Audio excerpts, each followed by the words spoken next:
So imagine that this hand is the light source, and this is what you actually are. This is the light of awareness. This is love.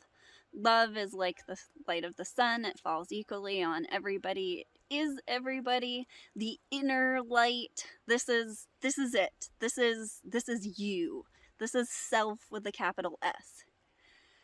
Now, we mistake a thought of a separate self to be the actual separate self. So it's an imposter.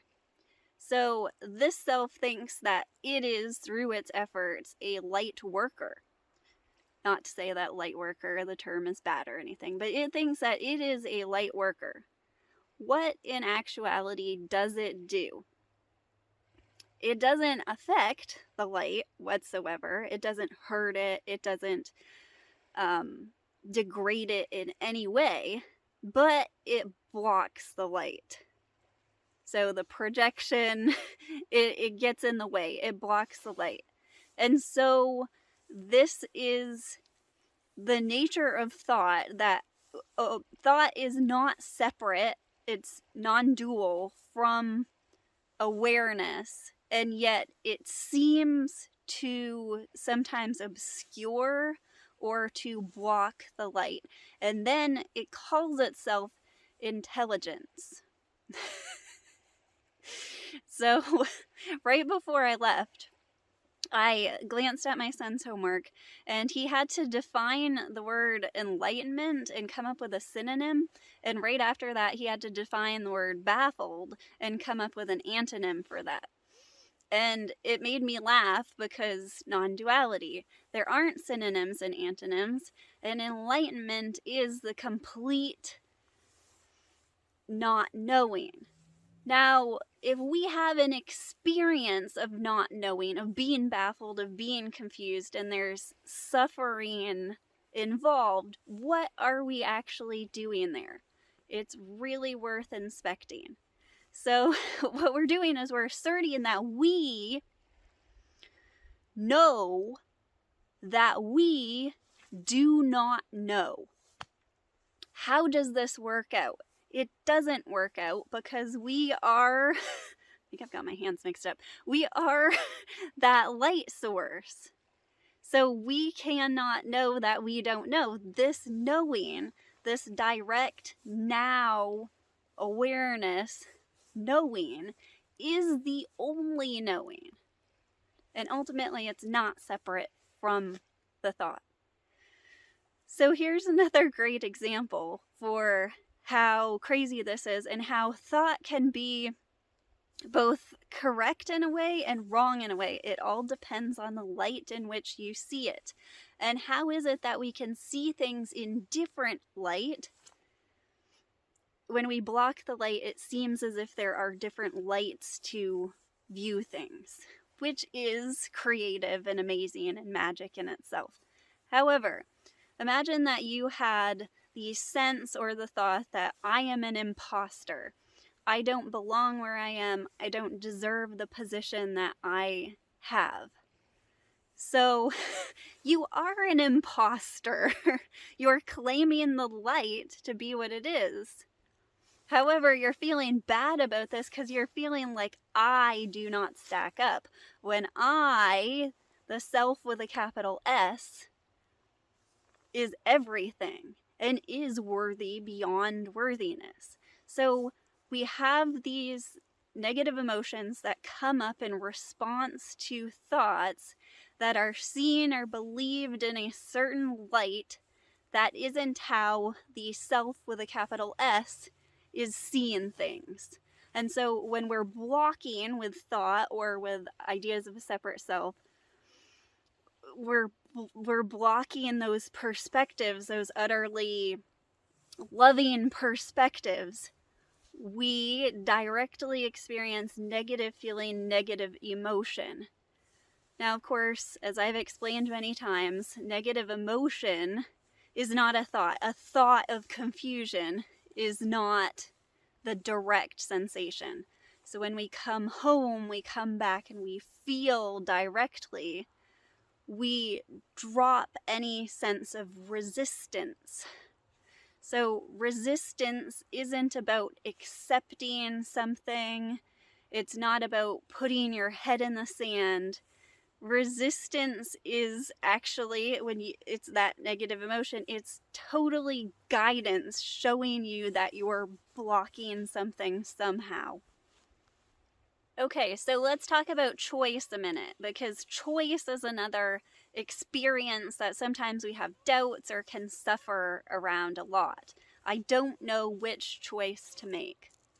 So knowing when we are actually listening to feeling and we are seeing how our thoughts are creating this resistance, when we come back to ourselves, we have a knowing and a sense for what's truly right for us, or we utterly have no preference.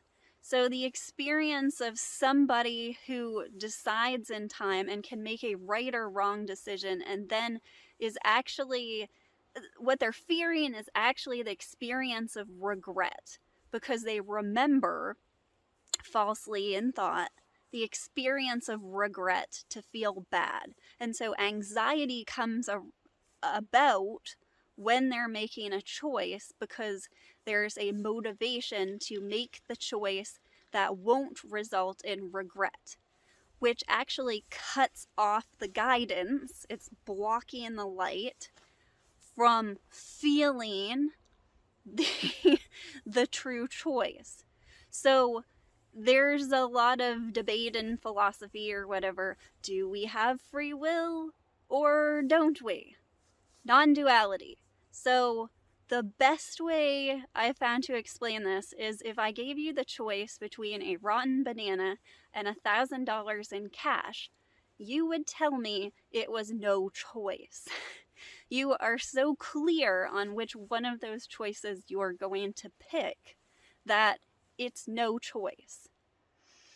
So you are that clarity. You are that knowing. You're beyond knowing and not knowing, beyond enlightenment and baffled, beyond opposites. And this is your direct experience. It's not even saying direct, saying your direct experience goes too far away from it. And when we sit in meditation and we realize that we don't actually have borders, and when we think a minute and realize that we've only experienced the body as like sights and sensations and sort of like this whole like mix of these, but never experienced the whole thing at once outside this now direct, what's best called, in my opinion, feeling. All knowledge is aligned with that direct now. And when we are in meditation, it's a dropping of resistance and a seeing of how the thoughts create resistance. And it's beyond like rest or alertness. It's almost as if it has like the refreshing ability of sleep or more so. But it's also, there's an alertness there. There's a knowing there. So now you know why thinking yourself to be lacking in some way, thinking yourself to be stupid, thinking about how what you want isn't here right now, thinking, and therefore feeling unworthy. We have to stop saying, I'm feeling, when what we're really meaning is, I'm thinking.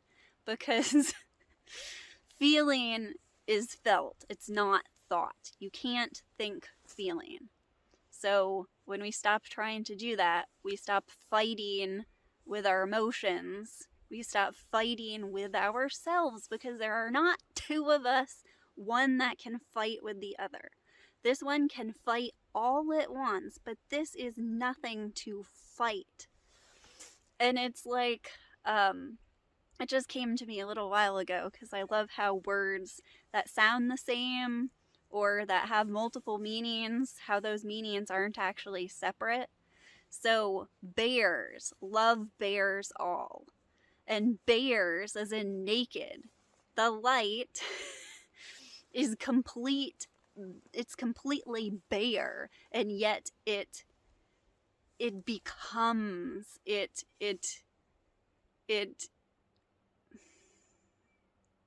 allows, it projects everything without ever becoming it. It's becoming as in a verb, but without becoming any sort of nouns. There are no nouns. There is no separation.